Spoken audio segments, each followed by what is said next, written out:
హల్లెలూయా. ప్రభువైన యేసుక్రీస్తు వారి నామములో మీ అందరికీ శుభములు. ప్రియా దేవుని బిడ్డలారా, అందరూ బాగున్నారా? మీ అందరి కొరకు అనుదినం కూడా ప్రార్థన చేస్తూ ఉన్నాం. ఈ రోజున మనము అపోస్తలుడైన పౌలు గారు ఎఫెసీ సంఘానికి, క్రైస్తవులైనటువంటి వారందరికి కూడా యేసయ్య గురించి తేటగా తెలియజేశాడు. కాబట్టి ఈ రోజున మరి దేవుని యొక్క వాక్కు ఎలా ఉందో మనం తెలుసుకుందామండి.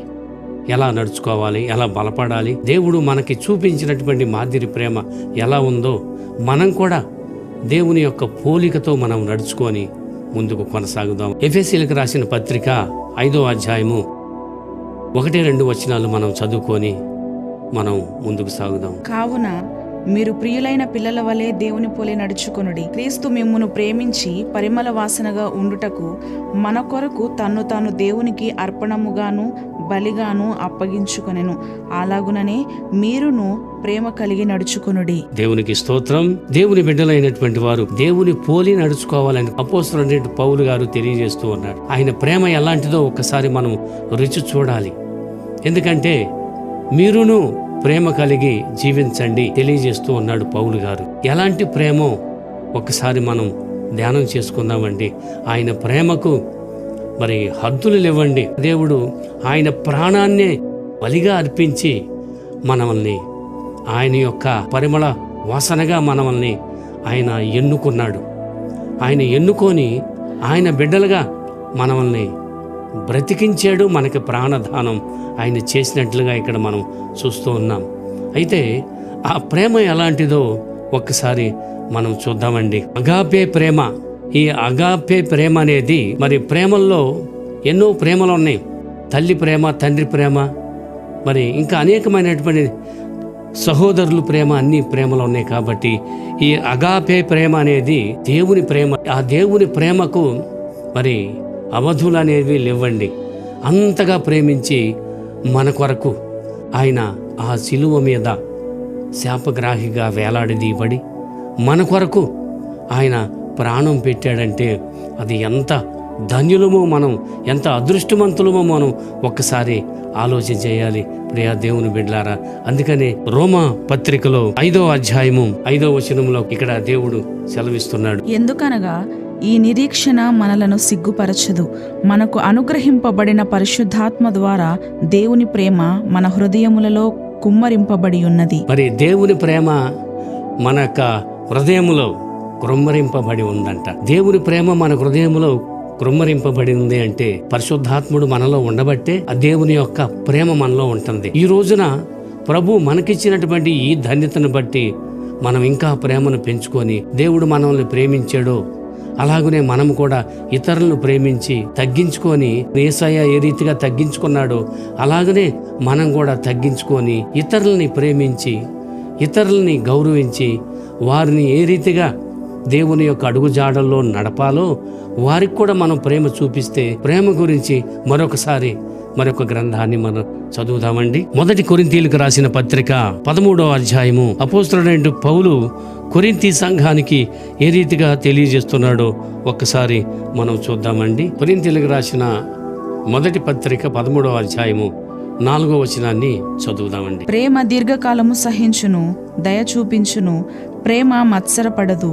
ప్రేమ డంబముగా ప్రవర్తింపదు, అది ఉప్పొంగదు. ప్రేమ దీర్ఘకాలము సహించును, దయ చూపించును. అలాంటి ప్రేమ అనేది ప్రతి ఒక్క క్రైస్తవుల్లో కూడా ఉండాలని పౌలు గారు ఇక్కడ తెలియజేస్తున్నాడు. కొరింథీ విశ్వాసులకి ఒక రోజుతో పోయేది కాదండి, ఒక క్షణంతో పోయేది కాదు. ఈ ప్రేమ శాశ్వత కాలం, దీర్ఘకాలము సహించును ఉంటుందని ఇక్కడ తేటగా తెలియజేస్తున్నాడు.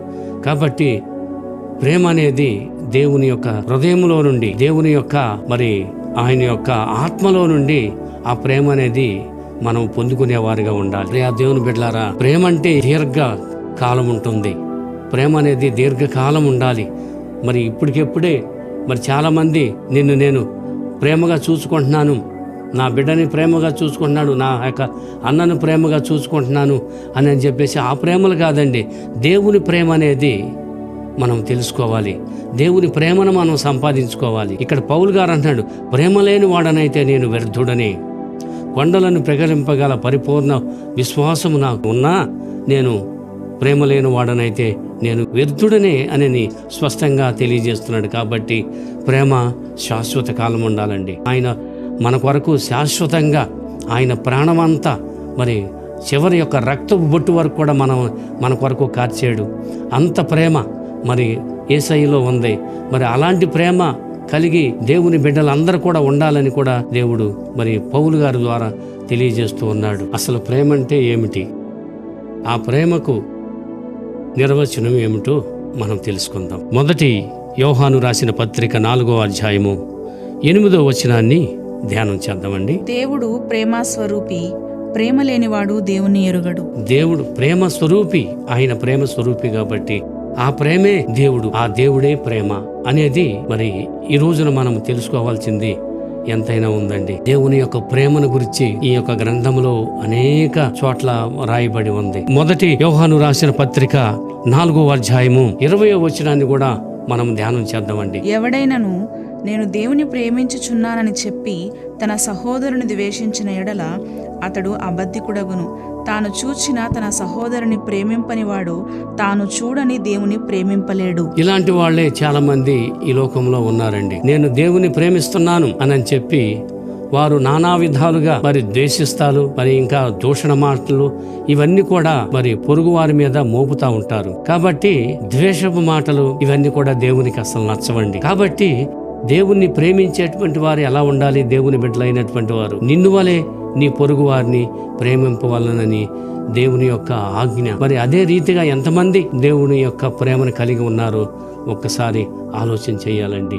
కాబట్టి దేవుని ప్రేమను లేనివాడు దేవుని ప్రేమించలేడండి. కాబట్టి దేవుని ప్రేమ కలిగి ఉండాలని కూడా దేవుడు ఈరోజు మనల్ని కూడా ప్రేమిస్తున్నాడు. మనల్ని కూడా ప్రేమించి ఆయన యొక్క దక్షిణ హస్తంతో మనల్ని నడిపిస్తున్నాడు, దీవిస్తున్నాడు, కాపాడుతున్నాడు. కాబట్టి అలాంటి ప్రేమ మరి ఎంతమంది కలిగి ఉన్నారో ఒక్కసారి ఆలోచన చేయాలి. మరి యోహాను రాసిన మొదటి పత్రిక 5వ అధ్యాయము 1వ వచనాన్ని ధ్యానం చేద్దాం. యేసే క్రీస్తై ఉన్నాడని నమ్ము ప్రతివాడును దేవుని మూలముగా పుట్టియున్నాడు. పుట్టించిన వానిని ప్రేమించు ప్రతివాడును ఆయన మూలముగా పుట్టిన వానిని ప్రేమించును.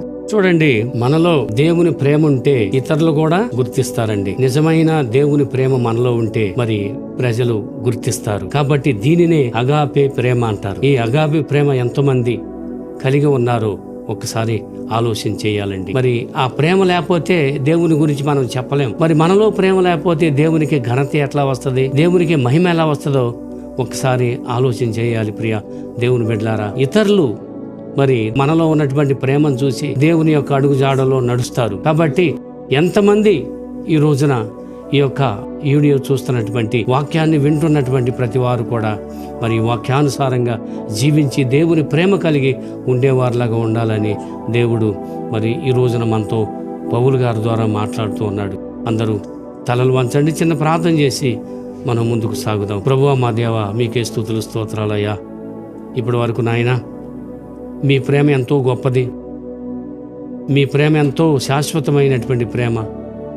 పౌలు గారు అంటున్నాడు, నేను ప్రేమ లేని వాడునైతే వ్యర్థుడని అంటున్నాడు. అలాగే మీరు చూపించినటువంటి అగాపే ప్రేమ అది ప్రతి ఒక్క మనిషిని కూడా మరి నడిపిస్తుంది, బ్రతికిస్తుంది. మీరు మా కొరకు ఆ కలువరి సిలువలో శాపగ్రాహిగా వేలాడదీయబడి బలిగా అర్పణగా అర్పించుకొని మమ్మల్ని మీ పోలికలో మమ్మల్ని నడిపించిన విధానానికై మీకే స్తుతులు స్తోత్రాలు ప్రభువా. ఇంకా ప్రతి వారు కూడా మీ ప్రేమను తెలుసుకొని మీ యొక్క అడుగుజాడల్లో నడుచుకొని మీ ప్రేమను పొందుకునేటువంటి ధన్యత ఒక్కొక్కరికి దయచేయమని ప్రార్థన చేస్తున్నామయ్యా. ఈ యొక్క వీడియో చూస్తున్నటువంటి ప్రతి ఒక్క బిడ్డను కూడా పేరు పేరున మీరు దీవించి ఆశీర్వదించి మహిమ ఘనత ప్రభావాలు మీరే ఆరోపించమని మా ప్రభువును మీ ప్రియరక్షకుడైన యేసయ్య పరిశుద్ధమైన నామమును బట్టి మిక్కిలి వినయంతో వేడుకొంచున్నాము మా పరమ తండ్రి. ఆమేన్, ఆమేన్, ఆమేన్.